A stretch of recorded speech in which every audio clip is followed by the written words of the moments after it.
The watching winter moon. The moon eyes me overtly, peers so brightly, intently, through the bare oak branches, into my room and bed, at my face and hands, shoulders and bare chest, blanket-covered waist, warm legs. Studies the open books of Stroud and roomy poetry waiting to be read before sleep, and the lilting way I take in a few pages of beauty, O'Donoghue's lyric Celtic musing. Doesn't blink when I return its persistent, insistent gaze. Watches on in white silence long after my lamp has been switched off and my eyes have folded into dreams.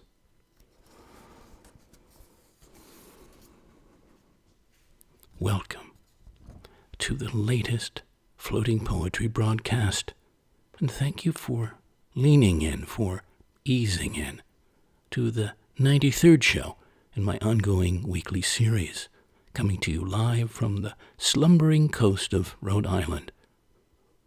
This is your poet and poetorialist Colin Goedecke, a voice for living our days more poetically, more expressively, more soulfully. Broadcast 92 was about focusing on what's essential to live your life in fuller, freer, and deeper ways, on the truly vital, fundamental, elemental, a focus that inspires us to become or stay more whole, more awakened, enlivened, evolved, and flowing with possibility. This week, we're slipping into places of rest and sleep, deeper resting and sleeping, where you're able to recompose and replenish, rebalance and restore yourself, soften, especially when you're overtaxed, overwhelmed in your days, in your mind or heart or spirit, around concerns about your own life or the life of loved ones or the state of the world. So I've collected and curated some engaging cultural commentary, inquiry, and poetry to bring us to some thoughtful and restful inner and outer places.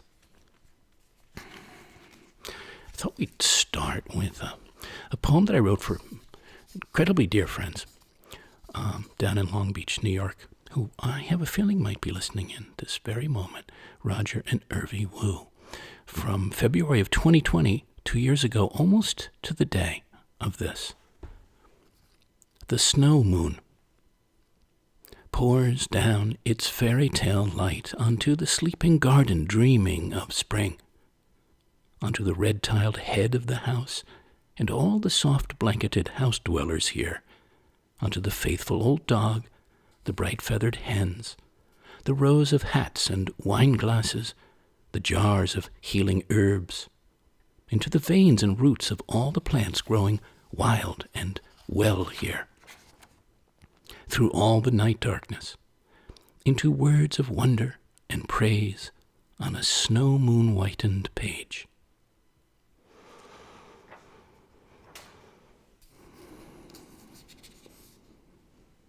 A river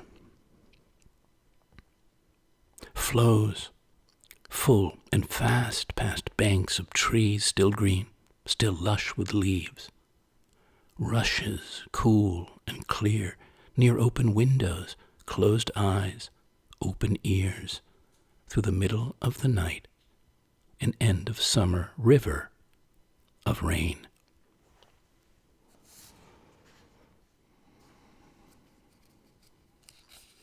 Time unwinds. On a cyclotic island afloat in the Aegean, time unwinds, suspends. First and second hands move to untime, to poetic time, soul time. The rhythm of life reverts to a simple arc of sun, to expressions of light, progressions of shadow, to long forgotten, now remembered rhymes. Time unwinds. It's part of what we're up to tonight.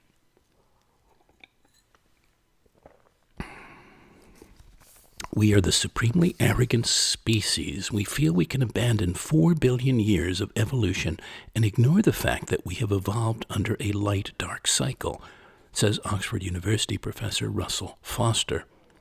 And long-term, acting against the clock can lead to serious health problems. Well, for any of you who have been greatly sleep-deprived in your life, you would know that. Well, I was casting around for interesting things, as I do, of course, all the time, for myself and for us, for these shows. And in the Marginalian, I came across a German chronobiologist. I didn't even know there was such a thing, but his name is Till Runeberg, and his book is Internal Time, and it's on the science of internal time. Chronotype, social jet lag, and why you're so tired. Said, I've got to include this for us. A couple of nuggets in here. This myth that early risers are good people and that late risers are lazy has its reasons and merits in rural societies, but becomes questionable in a modern 24/7 society. The old moral is so prevalent, however, that it still dominates our beliefs, even in modern times. The postman doesn't think for a second that the young man might have worked until the early morning hours because he's a night shift worker or for other reasons. He labels healthy young people who sleep into the day as lazy, as long sleepers. This attitude is reflected in the frequent use of the word pair early birds and long sleepers in the media. Yet this pair is nothing but apples and oranges, because the opposite of early is late and the opposite of long is short. Unlike what happens in real jet lag, people who suffer from social jet lag never leave their home base and can therefore never adjust to a new light, dark environment. While real lag is acute and transient, social jet lag is chronic. The amount of it that an individual is exposed to can be quantified as the difference between mid-sleep on free days and mid-sleep on work days. And we are only beginning, he said, to understand the potentially detrimental consequences of social jet lag. Well, thank you for that.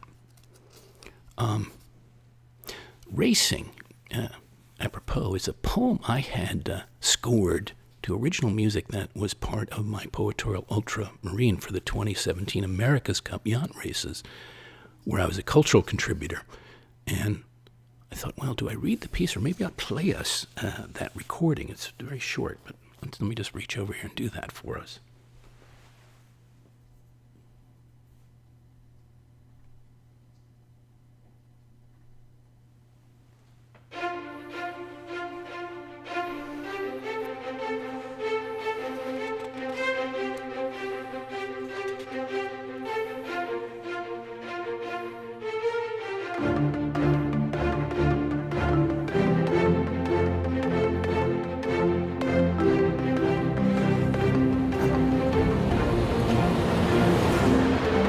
Racing,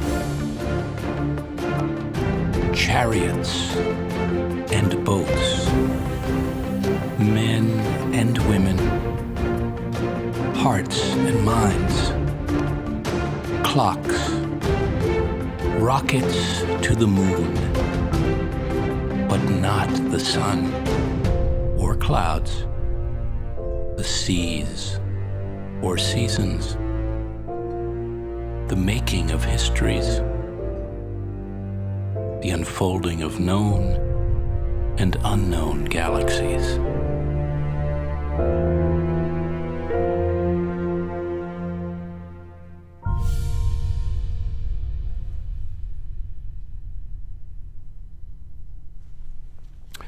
Well, how about that? I mean, that gets you racing, and then hopefully takes you the other way. That's the whole idea, racing.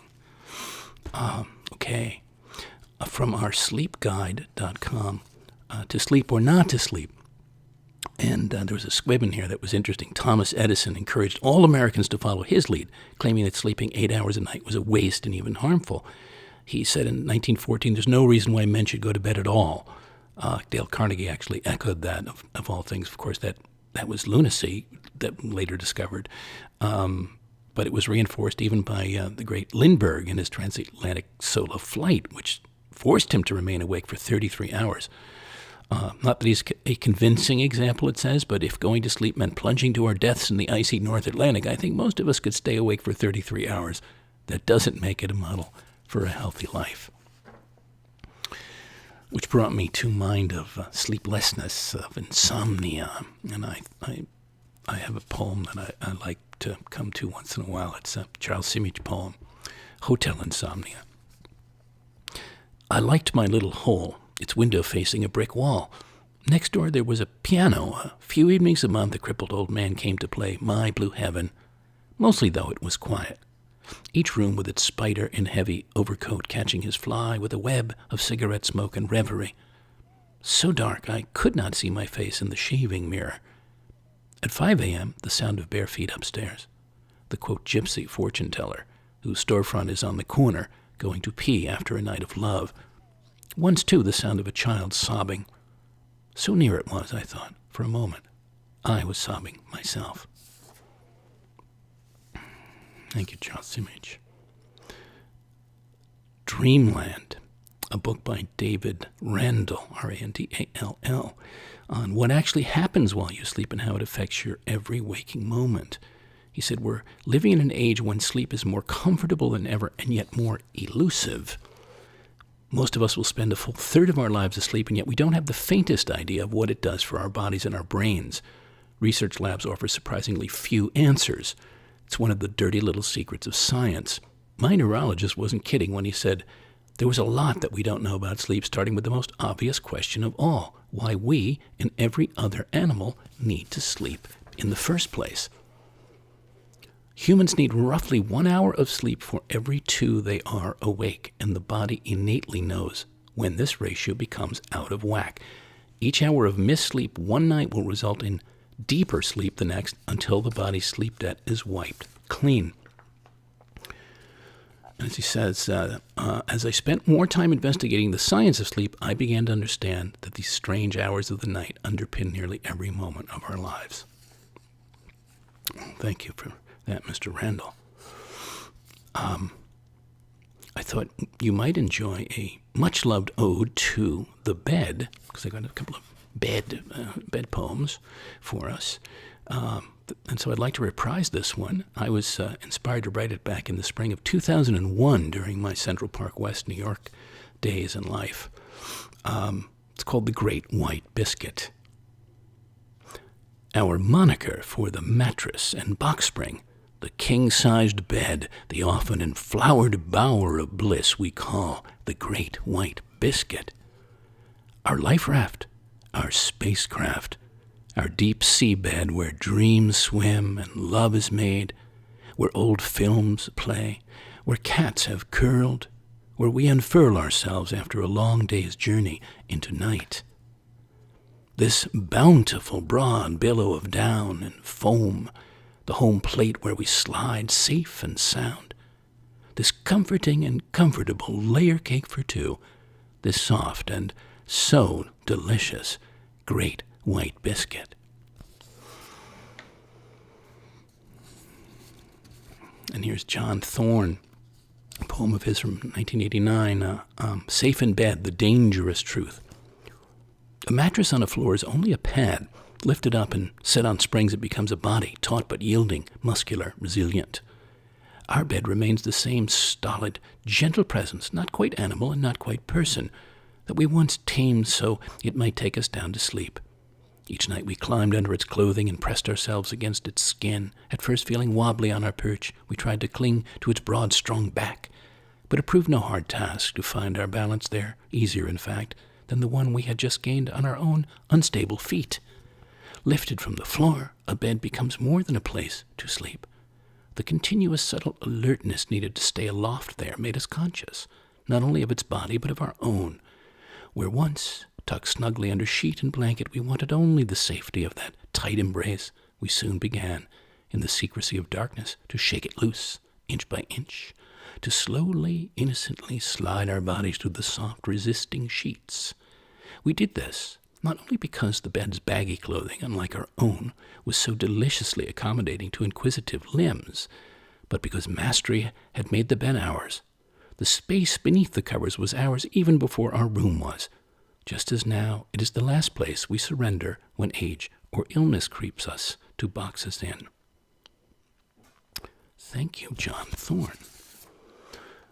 I had a seaside summer cottage years back, and had this fancifying about the sense of sleeping there. It was a lovely little cottage, and there was when the burner went on in the cold, it had this whole other sense of what was going on. And this poem came to me one of those nights. Our white balloon. The burner fires in the belly of the house, fills our white balloon of sleep and dreams, allows us to float in our gondola of goose feathers and flowered sheets, high enough above the earth and ocean of our waking life, where our bodies feel as free as the air. And here's a poem called Papoust. It's a place of comfort I felt you could relate to, have probably been in yourself more than once. Peaceful and easeful of a kind, feeling state you can invoke when needed. Papoust, swaddled nakedly, natively, in soft sheets, warm blankets, snug with the large maternal body of the morning bed, where I birth out of a deep dreaming sleep on a cool and quiet country spring morning.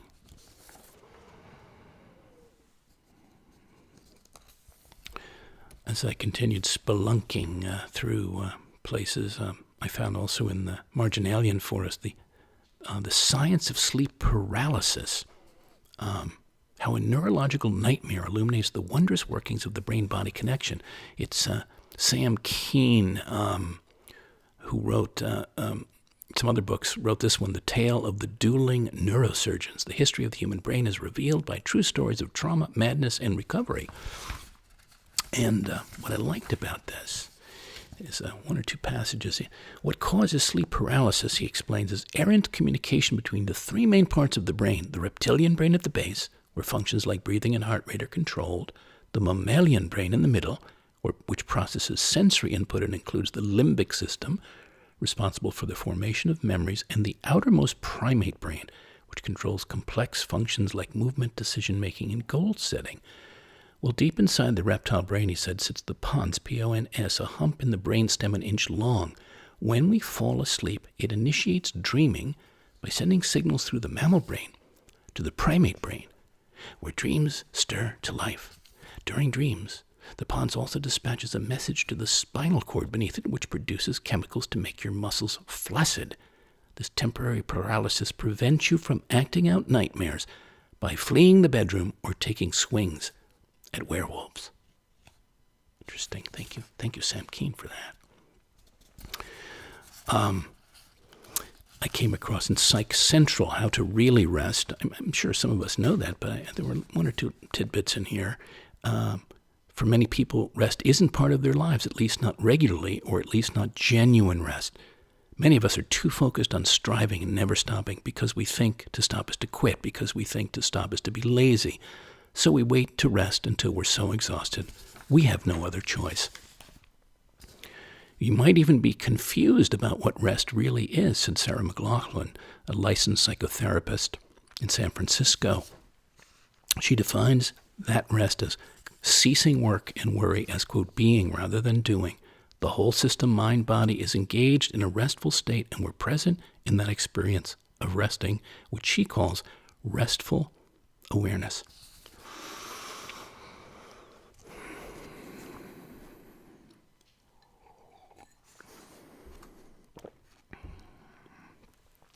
Well, how about a micro siesta time? Let's have a small one right now. Maybe lean back, maybe close your eyes if you can. This is a piece from Greece. It's called mesimeri, which is their word for siesta. It's the Greek siesta. Sun-caked white walls, cascades of bougainvillea, scents of sweet basil, jasmine, geranium that plume as you pass through the quiet hours. Sea blue shutters closed. Stillness. Even the cicadas slighter. The sleeping bodies of the islanders lighter. The passage of time slower. Mesimeri. There's one more. You can keep your eyes closed if you want. This is a poem from the Yucatan, from the Costa Maya, to float upon for a moment. Todo bien. All is well. Today you take a siesta in the shade, surrounded by a sun-glazed sea. Your thoughts drift on the endless waves, on the passing clouds. Like shells, your ears catch the music of the surf and the palms rustling like loose pages in the wind. You've forgotten the date and indefinitely the hour. Todo bien.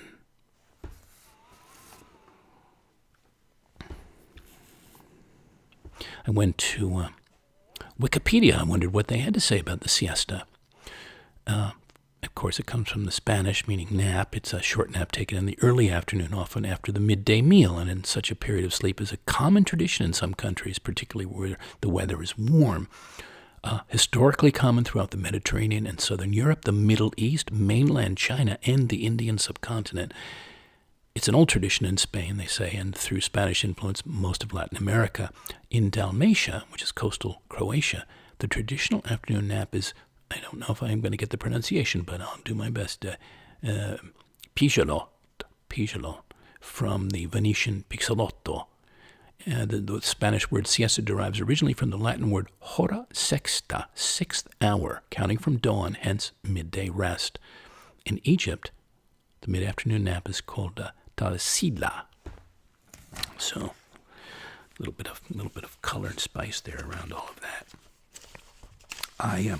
There's a whole book, I think it's called Winston Churchill's Nap. I don't know where it is. I'm pretty sure that was the title, but he was an Olympic napper, and an Olympic, force of nature, creator, producer, runner of the government in the war and what have you, World War II.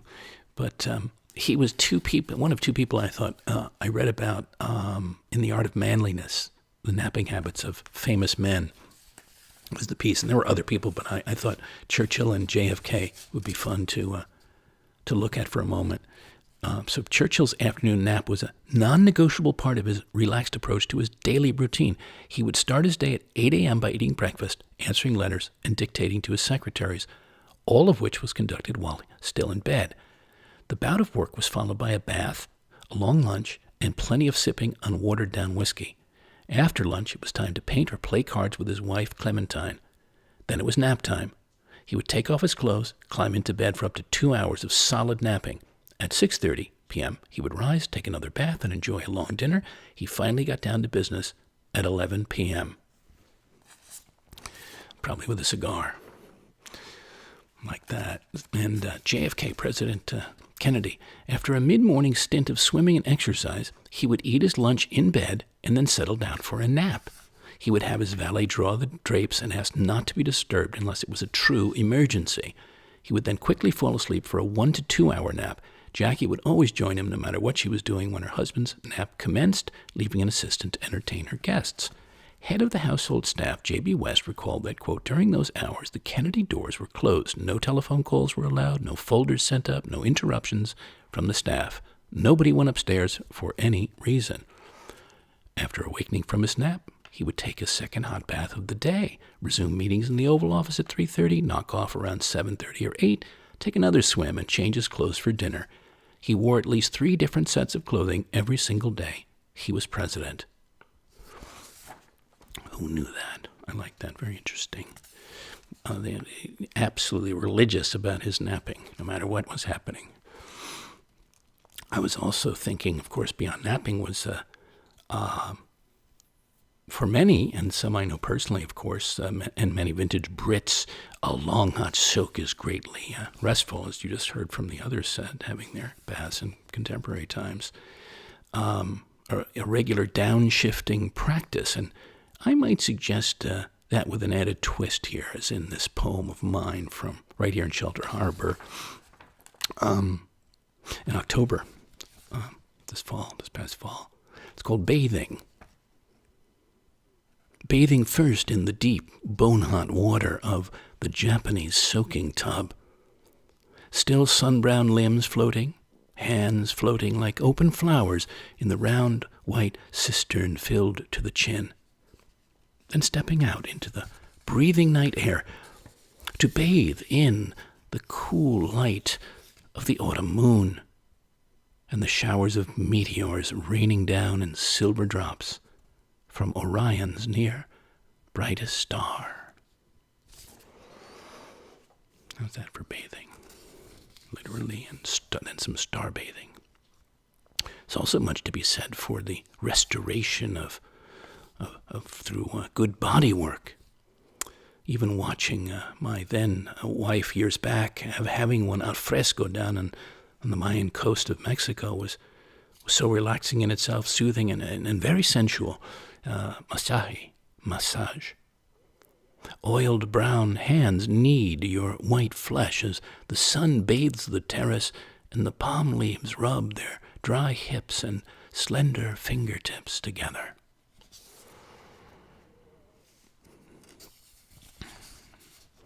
Somebody pointed me to a very, not ancient exactly, but Middle Ages practice of, they're calling it I believe it's biphasic sleeping. How our ancestors used to sleep can help the sleep-deprived today. This is from CNN Health. And I thought this was intriguing, and I was looking up a little bit more about it that you may not know and like to know.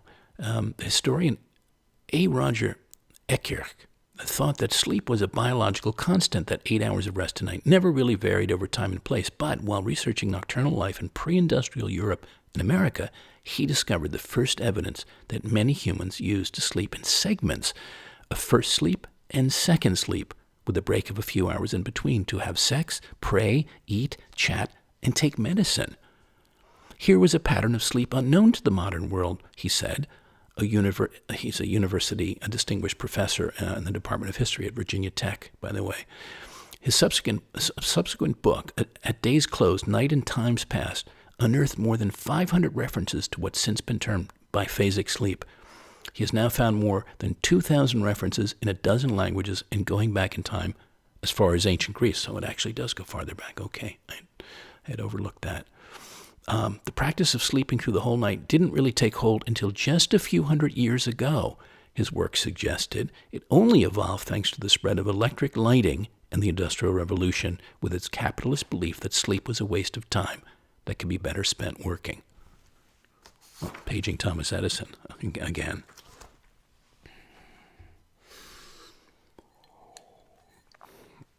Well, okay, so I'm curious.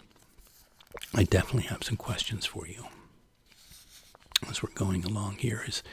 One is, how and when are you finding, choosing real rest and relaxation in your days, in your weeks?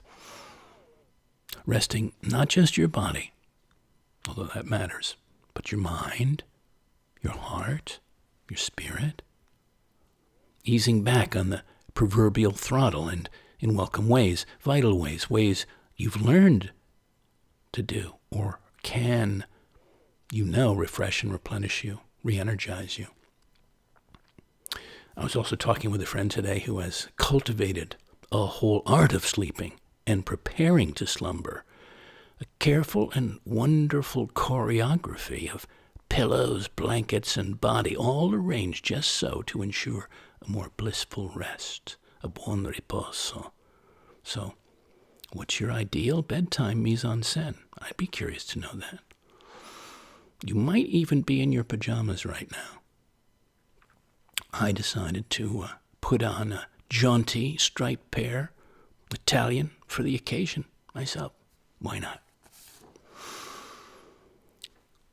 Well, okay, with sleep often comes dreaming. So a few dream poems I thought might be, and dreamy poems might be lovely on that wavelength. And I turned to Pablo Neruda, Sonetos de Amor.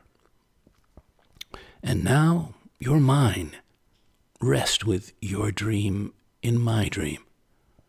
Love and pain and work should all sleep now. The night turns, on its invisible wheels, and you are pure beside me as a sleeping amber. No one else, love, will sleep in my dreams. We will go together over the waters of time. No one else will travel through the shadows with me, only you, ever green, ever sun, ever moon. Your hands have already opened their delicate fists and let their soft drifting signs drop away. Your eyes closed like two gray wings, and I move after, following the folding water you carry that carries me away. The night, the world, the wind spin out their destiny. Without you, I am your dream, only that, and that is all. Thank you, Pablo Neruda. Softening, I used that word at the opening, softening, dear listeners, softening ourselves in various ways, whether by just easing back, maybe just softening your eyes at times, having a nap or some quiet solitude or sleeping soundly. It matters. It de-intensifies our often unconscious holding and tightness.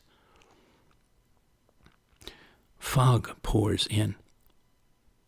Fog pours in through the half-open windows, fills our small bedroom by the bay, pools over the floor, blankets our bodies as we sleep, curls into our nostrils and reads our dreams, suspends us in a floating one-quarter time, in a cloud of whiteness, completeness, and forgetting. Fog pours in. There was a poem from North Truro, Massachusetts, up on the Cape.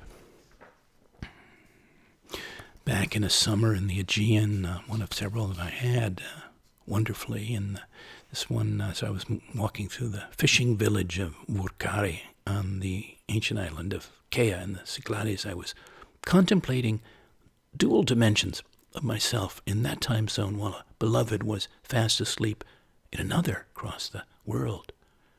This is called While You Sleep. I walk while you sleep. Swim while you dream. Turn my face to the sun while you turn yours to the moon. Drink dark wine as you drink dark night air. Listen to deep blue water lapping. Listen to your heart beating while you sleep.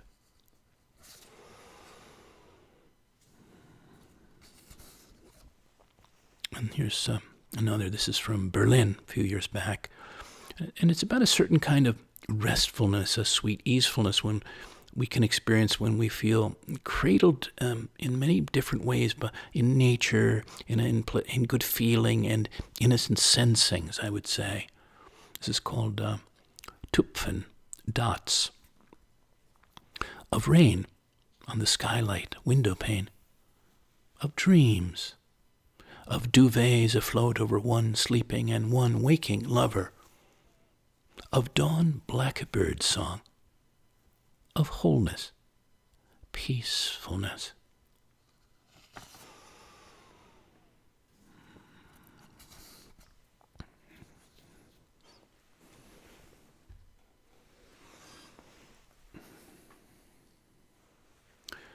And here's a poem from one of the story characters from my experiential show of theater on paper behind the curtain, The Sleepwalker.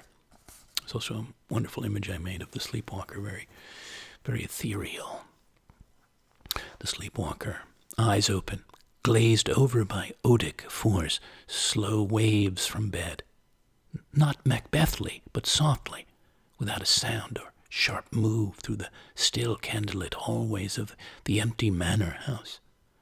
Walks, dreamlikely for us, dreamlessly for him, for a while, toward the dusk, then returns in the near blue light to the ever-waiting folds of the four-poster where he closes his unremembering eyes and rests his somnambulating head.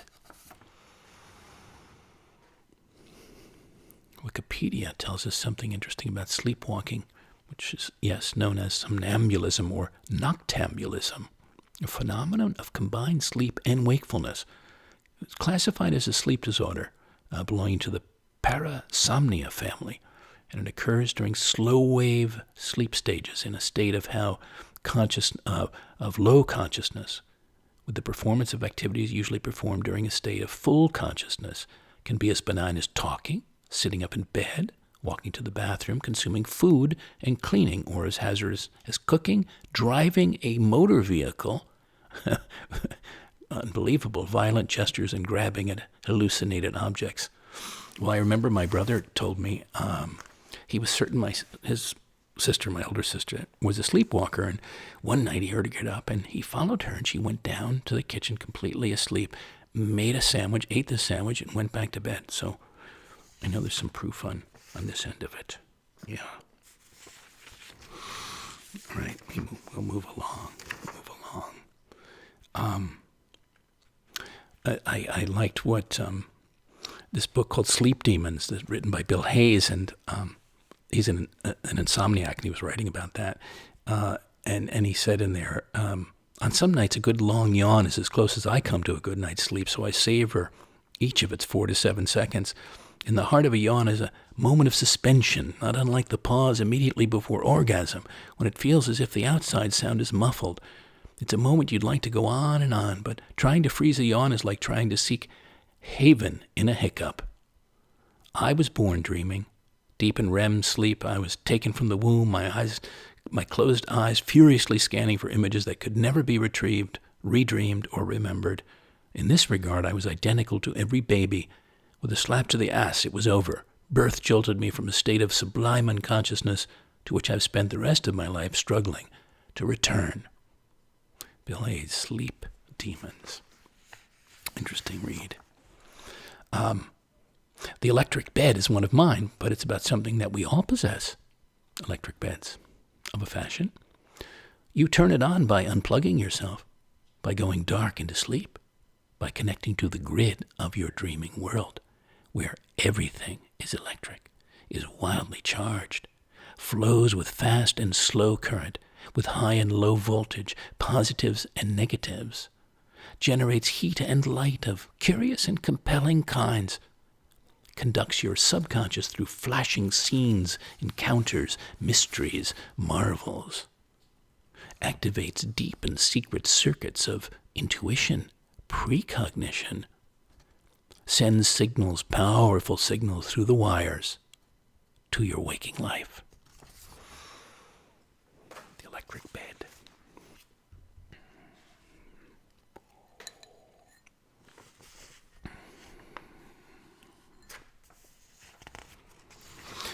Well, as an animist, I do muse on all kinds of things that, quote, sleep, that take their kind of rest, like the sun. This was also from the Yucatan one winter. El sol es dormir. The sun is sleeping. The sun is sleeping on a long cushion of clouds that mute the morning and wet the air and ocean with rain and ruminations of lives and loves past, lost or put to rest. From Crested Butte, Colorado, autumn of '92, the hills. The hills are brown, soft, sleeping women dusted with aspen yellow.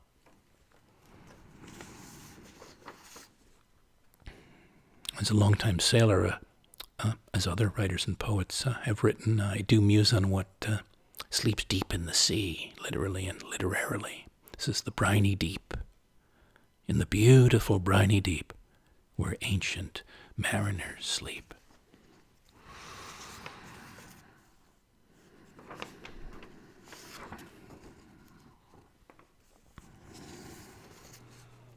Think of those natural elements and atmospheres that are lulling, that calm and soothe you and help you to be at sweet ease, come to a fuller rest.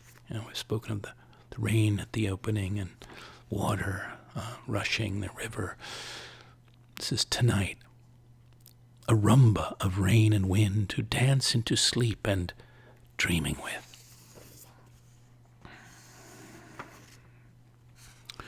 another time in another part of Italy, in Puglia, at a restored 18th century olive mill. I was staying around at a New Year's, was this greatly and quietly restoring communing with nature. It was called the Mise en Scène de Massaria in the village of Ostuni in Puglia. Late at night, a late December night, I walk barefoot outside over rain-graced marble, my feet like fingers feeling the coolness, soles finding the smoothness, and the softness of 400 years of harvest and history, rain and sun.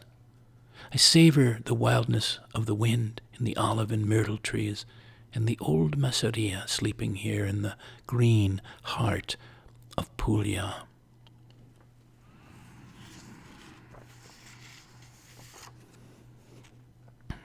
Even the downtrodden find solace in sleep. Jane Kenyon has this poem, Man Sleeping. Large flakes of snow fall slowly, far apart, like whales who cannot find mates in the vast blue latitudes. Why do I think of the man asleep on the grassy bank outside the Sackler Museum in Washington? It was a chill afternoon. He lay, no doubt, on everything he owned, belly down, his head twisted awkwardly to the right, mouth open in abandon. He looked like a child who has fallen asleep, still dressed on the top of the covers, or like Abel, broken at his brother's feet.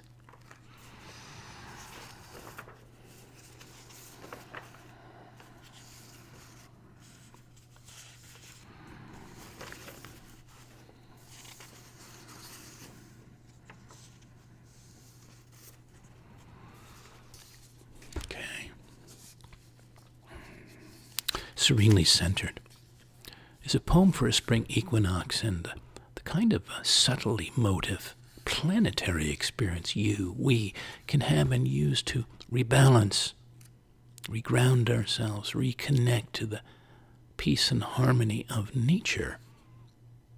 Serenely centered. You're floating straight up above a field or an ocean, a forest or mountain. Your limbs are loose, your gaze is soft, a warm breeze plays on your skin. Centered over your head is a great sun, below your soles a great moon. The three of you floating together, balanced weightlessly, cradled gently in space, in the open sky. Your three bodies a trinity of light and lightness. Serenely centered with the earth, the fertile earth, your home, your breathing and birthing place, being and becoming place, that turns itself now slowly, now surely, again to flower at your feet.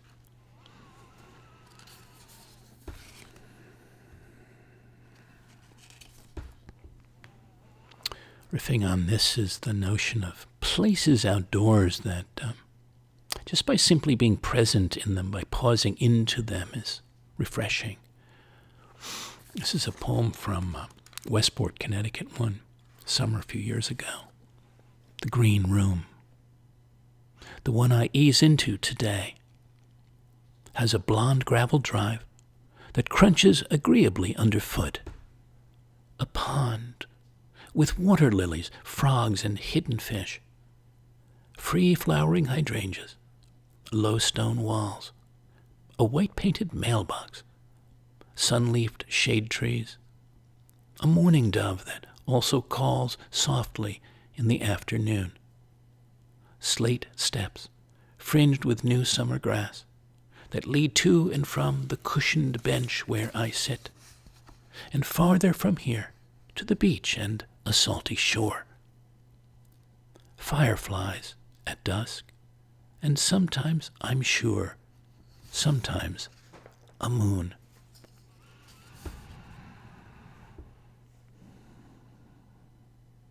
So too, perhaps, I was thinking certain activities which can be wakeful but also easeful, depending on how we see or enter them.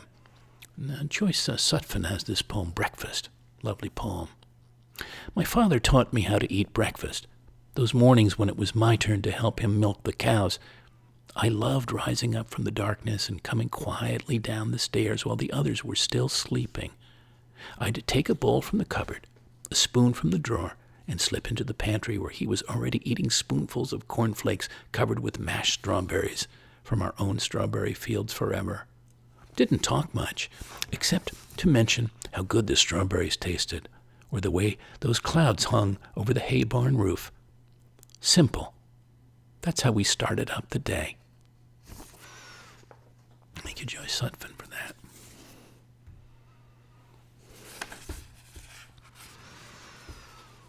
It's a poem by Richard Jones, new to me. Rest is the poem. It's so late I could cut my lights and drive the next 50 miles of empty interstate by starlight, flying along in a dream, countryside alive with shapes and shadows.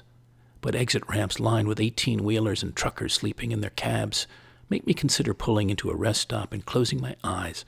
I've done it in the past, parking next to a family sleeping in a Chevy, mom and dad up front, 3 kids in the back, the window slightly misted by the sleeper's breath. But instead of resting, I'd smoke a cigarette, play the radio low, and keep watch over the wayfarers in the car next to me, a strange paternal concern and compassion for their well-being rising up inside me.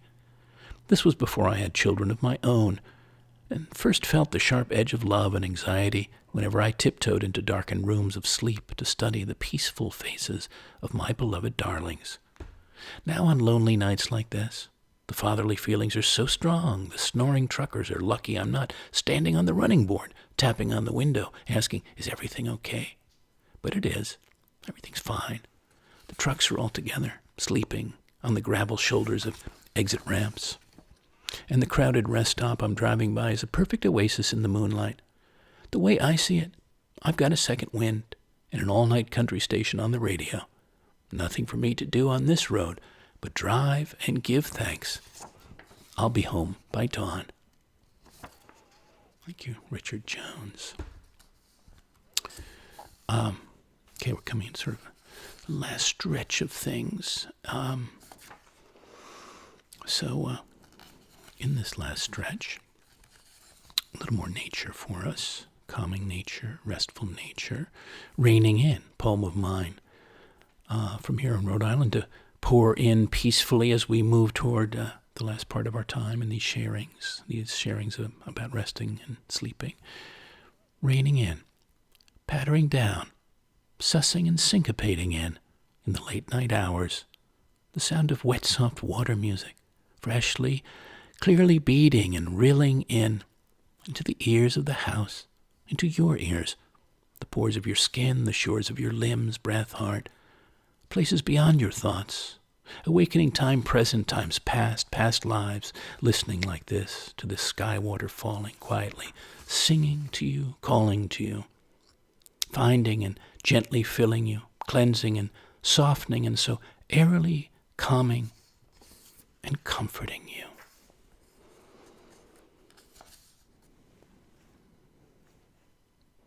The Divine Hour. It's a poem I'd read it elsewhere in another program, but I wanted to include it here in our mix as it speaks to a transcending experience we can have of, or invite, that takes us far from our daily wears and tears. It's the Divine Hour. The hour nigh on 3, you're invited to open your eyes from a heavenly rest, to feel yourself farthest from your earthly matters, and closest to the essence, sacredness, that's a fuse inside you, that infuses and inspirits you, and everything, seen and unseen, everyone you know, ever knew, will ever meet. Every place of nature life takes you. Every realm your dreams and deepest wonderings may take you from here. This divine hour is quietly divine and divining hour. Rupi Kaur, K-A-U-R, has this poem from her collection, Home Body. Not everything you do has to be self-improving. You are not a machine. You are a person. Without rest, your work can never be full. Without play, your mind can never be nourished. Balance. And this quote by the poet Lynn Ungar. And you, what of your rushed and useful life? Imagine setting it all down. Papers, plans, appointments, leaving only a note. Gone to the field to be lovely. Be back when I'm through with blooming. Wonderful. Thank you, Lynn Unger, for that. Next to last, friends, let us pause here. And pause more than less often on our own. When we know we want to, when our body tells us, or mind or spirit tells us it wants to, needs to, pause, breathe. Behold where you are, wherever you are.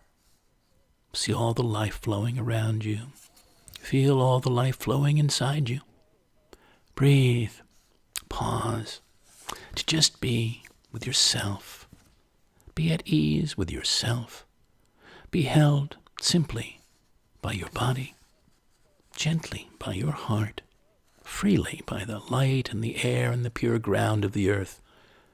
Breathe here for a while. Rest here for a while with everything.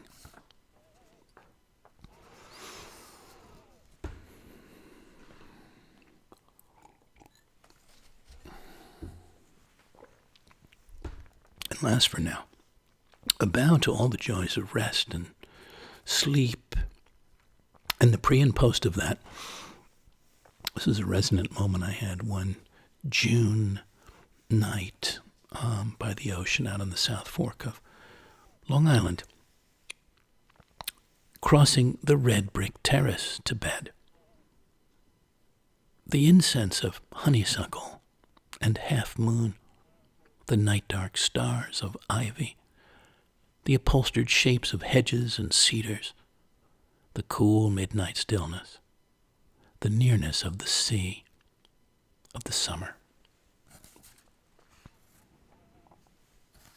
Thank you again for leaning in, for floating and feeling in. And to listeners like Joy in New Jersey, who said this was a pleasant ending for a difficult day, thank you. Dr. Joe in New York, how beautiful and touching. You're amazing. Your broadcasts are inspiring and so soothing. Your voice is like a soft breeze caressing the shore.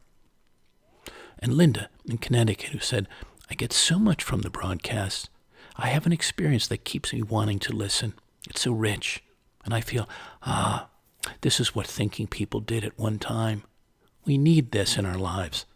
So thank you for this beautiful work. If you have a question, comment, or kudo, please send me a note. I'd love to hear from you. My email is colin@thepoetorialist.com.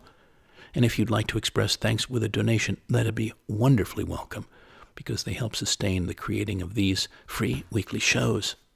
You can contribute by PayPal or Venmo or directly through my site, thepoetorialist.com. There's a donate tab. Or by mail to me at P.O. Box 1032 Westerly, Rhode Island, 02891. If you'd like to host me as a patron, or know someone who would, as a working poet in residence, to produce a new flight of poetic art and dedicate it to you or them, reach out and let's discuss the opportunities. I also welcome invitations to be a virtual poet in residence, a poetic presence for an online community you may lead or be part of. Meanwhile, all the broadcasts are online on YouTube on the Floating Poetry playlist. I hope you'll lean in soon again. Until then, dear listeners, here's to getting enough rest, enough sleep, enough easing and refreshing time, so you're able to come with greater balance, well-being, and resilience to your days, your hours, and moments of living. Goodbye for now, and good spirits.